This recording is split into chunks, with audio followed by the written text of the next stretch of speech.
está cumpliendo con su obligación, él lo entiende así, ¿no es cierto?, en función de que es capitán de Boca, de que es un futbolista argentino y que es presidente del Sindicato Mundial de Jugadores, ¿no?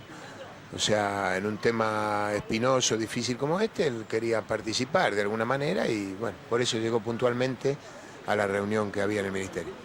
Él quiere que la fecha se juegue.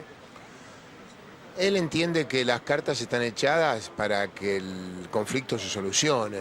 O sea, en función de eso, porque Diego, vos lo conocés, Diego es explosivo, pero es honesto, es sincero, no le podemos negar ninguna de esas condiciones, esas cualidades.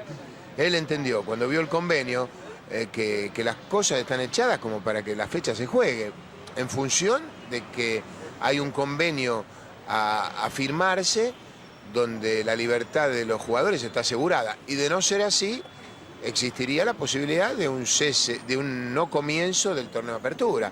O sea, él cuando vio el convenio, después de una charla que tuvo con Julio Grondona, que esto no le modificó para nada su posición.